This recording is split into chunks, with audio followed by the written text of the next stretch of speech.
பொன்னியின் செல்வன் பாகம் 4 39ஆம் அத்தியாயம். விபத்து வருகிறது. பழுவேட்டரையர் சிரித்தார்.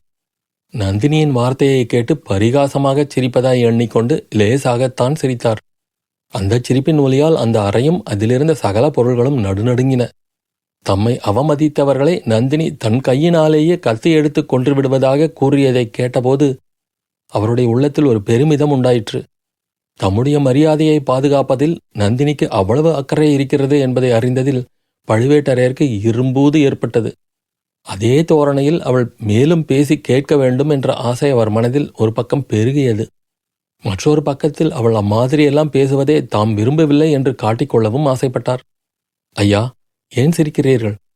என் வார்த்தையில் அவநம்பிக்கையினால் சிரிக்கிறீர்களா என்று கேட்டாள். தேவி, மந்தார மலரின் இதழைப் போல் மென்மையான உன் கையினால் கத்தியை எப்படி எடுப்பாய் என்று எண்ணிச் சிரித்தேன். மேலும் நான் ஒருவன் 2 நீண்ட கைகளை வைத்துக்கொண்டு உயிரோடு இருக்கும்போது...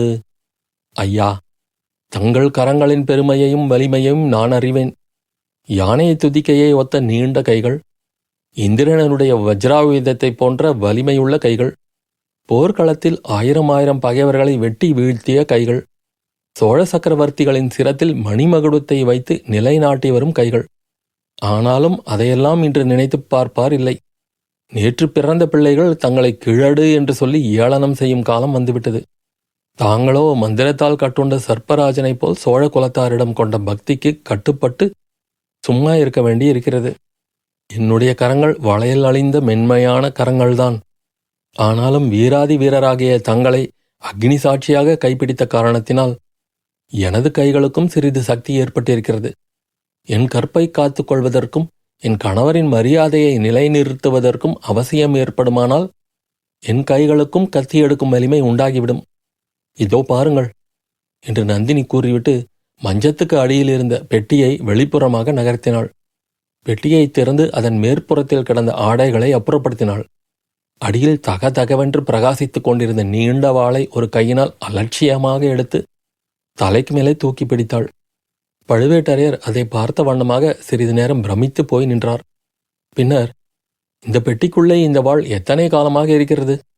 உன் ஆடை ஆபரணங்களை வைத்திருப்பதாக அல்லவா நினைத்தேன் என்றார். நந்தினி வாளை பெட்டியில் திரும்ப வைத்துவிட்டு, ஆம், என் ஆடை ஆபரணங்களை இந்த பெட்டியிலேதான் வைத்திருக்கிறேன். என் ஆபரணங்களுக்குள்ளே மிக முக்கியமான ஆபரணம் இந்த வாள். என் கற்பையும் என் கணவருடைய கௌரவத்தையும் பாதுகாப்பதற்குரியது என்றாள்.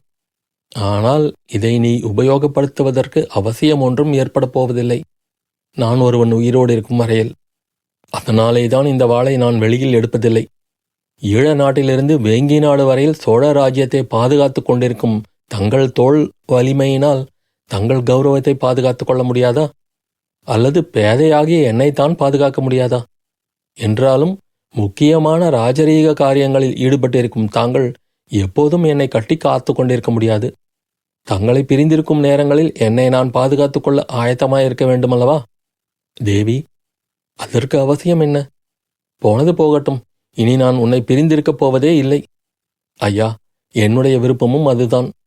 ஆனால் இந்த ஒரு தடவை மட்டும் தாங்கள் என்னை பிரிந்து தஞ்சைபுரிக்கு போய் வாருங்கள். இது என்ன பிடிவாதம்? எதற்காக இந்த தடவை மட்டும் நான் உன்னை இங்கே விட்டுவிட்டு போக வேண்டும் என்று பழுவேட்டரையர் கேட்டபோது அவருடைய புருவங்கள் நெறிந்தன.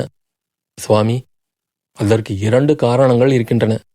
என்னை நீங்கள் இப்போது தங்களுடன் அழைத்து போனால் இந்த மூடர்கள் மேலும் நம்மை குறித்து பரிகசித்து சிரிப்பார்கள்.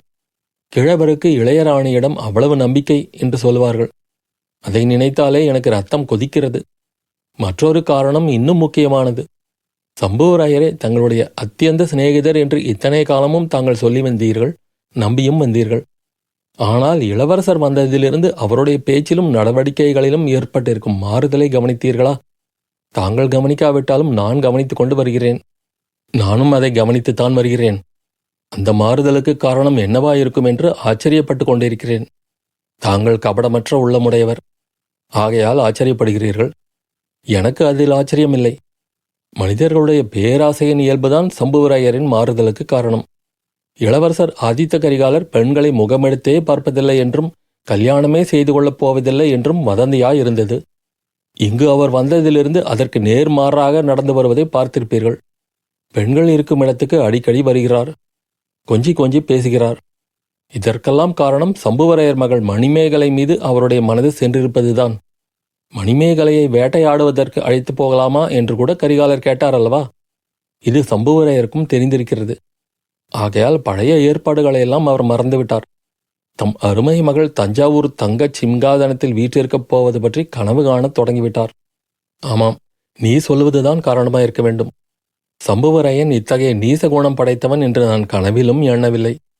2 மாதங்களுக்கு முன்புதான் இதே மாளிகையில் மதுராந்தகரை தஞ்சை சிம்மாதனத்தில் ஏற்றி வைப்பதாக எல்லோரும் கூடி சபதம் செய்தோம். சீச்சி, இப்படி பேச்சு தவறுகிறவனும் ஒரு மனிதனா என்று பழுவேட்டரையர் சீறினார். சுவாமி, அதனாலேதான் நான் தங்களுடன் வரவில்லை என்று சொல்கிறேன். தாங்கள் இல்லாத சமயத்தில் இவர்கள் இங்கே என்ன சதி செய்கிறார்கள் என்பதை கவனித்துக் கொள்வேன். ஏதேனும் இவர்கள் சூழ்ச்சி செய்தால் அது பலிக்காமல் செய்ய வழி தேடுவேன். நந்தினி, இதிலேயெல்லாம் நீ எதற்காக பிரவேசிக்க வேண்டும்? கணவர் சிரத்தை கொண்டுள்ள காரியத்தில் மனைவிக்கும் சிரத்தை இருக்க வேண்டாமா? வாழ்க்கை துணைவி என்று பிறகு எதற்காக எங்களை சொல்கிறது?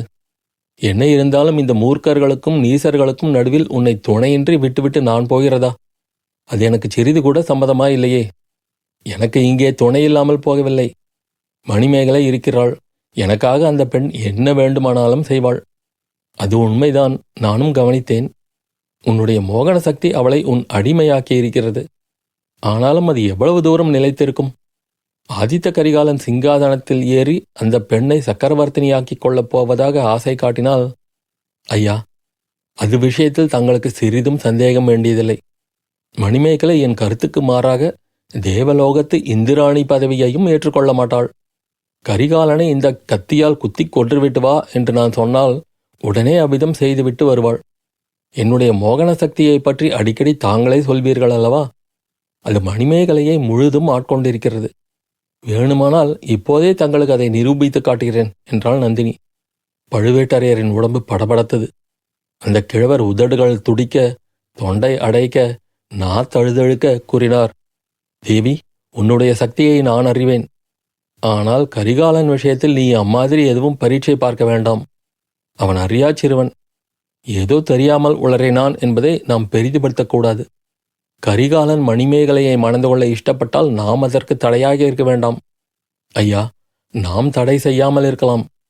ஆனால் விதி ஒன்று இருக்கிறதே, அதை யார் தடை செய்ய முடியும்?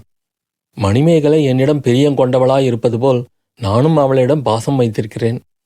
என் கூட பிறந்த தங்கையைப் போல் அவளிடம் ஆசை கொண்டிருக்கிறேன். அற்பாயுளில் சாகப் போகிறவனுக்கு அவளை மணம் செய்து கொடுக்க நான் எப்படி இணங்குவேன் என்றாள் நந்தினி. அப்போது அவளுடைய பார்வை எங்கேயோ தூரத்தில் நடக்கும் எதையோ பார்த்து கொண்டிருப்பது போல தோன்றியது. பழுவேட்டரையர் இன்னும் அதிக பரபரப்பை அடைந்து கூறினார், நந்தினி, இது என்ன வார்த்தை? சோழ சக்கரவர்த்தியின் வேளக்காரப் படைக்கு நான் ஒரு சமயம் தலைவனாயிருந்தேன். சக்கரவர்த்தியையும் அவருடைய சந்ததிகளையும் உயிரை கொடுத்தேனும் பாதுகாப்பதாக சத்தியம் செய்திருக்கிறேன். ஐயா, அந்த சத்தியத்தை தாங்கள் மீற வேண்டுமென்று நான் சொல்லவில்லையே. உன்னால் கரிகாலனுக்கு ஏதேனும் தீங்கு நேர்ந்தாலும் அந்த குற்றம் என்னையே சாரும். சிறு பிள்ளையின் பரிகாச பேச்சை பொறுக்காமல் கிழவன் படுபாதகம் செய்துவிட்டான் என்று உலகம் என்னை நிந்திக்கும். 6 தலைமுறையாக எங்கள் குலம் சோழர்களுக்கு பாதுகாப்பாக இருந்து வருகிறது. 6 தலைமுறையாக எங்கள் குலம் சோழர்களுக்கு பாதுகாப்பாக இருந்து எடுத்திருக்கும் நல்ல பெயர் நாசமாகும். அப்படியானால் தாங்கள் இந்த ஊரை விட்டு உடனே போக வேண்டியது மிகவும் அவசியம் என்று நந்தினி மர்மம் நிறைந்த குரலில் கூறினாள். எதனால் அவ்விதம் சொல்கிறாய் என்று பழுவேட்டரையர் கேட்டார். தங்களிடம் எப்படி சொல்வது என்று தயங்கிக் கொண்டிருந்தேன். இப்போது சொல்ல வேண்டிய அவசியம் ஏற்பட்டுவிட்டது. துர்கா பரமேஸ்வரி எனக்கு சில அபூர்வ சக்திகளை அளித்திருக்கிறாள். இது தங்களுக்கே தெரியும். சுந்தர சோழர் இளம் வயதில் ஸ்திரீஹஸ்தி தோஷத்துக்கு உள்ளானவர் என்பதை நான் என் மந்திர சக்தியினால் அறிந்தேன். அதை தங்களுக்கும் நிரூபித்து காட்டினேன். அதேபோல் ஆதித்த கரிகாலனுடைய இறுதி காலம் நெருங்கிக் கொண்டிருக்கிறது என்பதையும் இப்போது என் அகக்கண்ணினால் காண்கிறேன். அது தங்கள் கையினாலும் நேரப்போவதில்லை, என் கையினாலும் நேரப்போவதில்லை. ஆனால் யமனுடைய பாசக்கயிறு அவனை நெருங்கிக் கொண்டிருக்கிறது என்பது மட்டும் நிச்சயம். காட்டிலே வேட்டையாடப் போன இடத்திலே அவனுக்கு இறுதி நேரலாம், அல்லது அரண்மனையில் படுத்திருக்கும் போதும் நேரலாம். புலி, கரடி முதலிய துஷ்ட மிருகங்களினால் நேரலாம், அல்லது அவனுடைய சிநேகிதர்கள் விடும் அம்பு தவறி விழுந்தும் அவன் சாகலாம், அல்லது மென்மையான பெண்ணின் கரத்திலே பிடித்த கத்தியினால் குத்தப்பட்டும் அவனுக்கு மரணம் நேரலாம். ஆனால் ஐயா, அவனுடைய மரணம் தாங்கள் கைப்பிடித்து மணந்த என்னுடைய கரத்தினால் நேராது என்று தங்களுக்கு சத்தியம் செய்து கொடுக்கிறேன். சாலை ஓரத்திலே அனாதையாக நின்ற என்னை தாங்கள் உலகறிய மணந்து இளையராணி ஆக்கினீர்கள். அத்தகைய தங்களுக்கு என்னால் ஒரு பழியும் ஏற்படாமல் பார்த்துக் கொள்வேன். அதற்காகவே தாங்கள் இச்சமயம் இங்கு இருக்க வேண்டாம், போய்விடுங்கள் என்று வற்புறுத்தி சொல்கிறேன். தாங்கள் இங்கு இருக்கும் சமயம் கரிகாலனுக்கு என்ன விதமான விபத்து நேர்ந்தாலும் உலகத்தார் தங்களை அத்துடன் சம்மதப்படுத்துவார்கள். அருள்மொழிவர்மனை கடல் கொண்டதற்கு தங்கள் மீது பழி கூறவில்லையா? அம்மாதிரி இதற்கும் தங்கள் பேரில் குற்றம் சாட்டுவார்கள். தங்களால் விபத்து நேர்ந்ததென்று சொல்லாவிட்டாலும் தாங்கள் ஏன் அதை தடுக்கவில்லை என்று கேட்பார்கள். ஆனால் தங்களுடைய வஜ்ராயுதம் போன்ற கரங்களாலும் கரிகாலனுக்கு வரப்போகும் விபத்தை தடுக்க முடியாது. ஆகையால் தாங்கள் உடனே போய்விட வேண்டும். என்னை தங்களுடன் அழைத்து கொண்டு போனால் அதை பற்றியும் வீண் சந்தேகம் ஏற்படும்.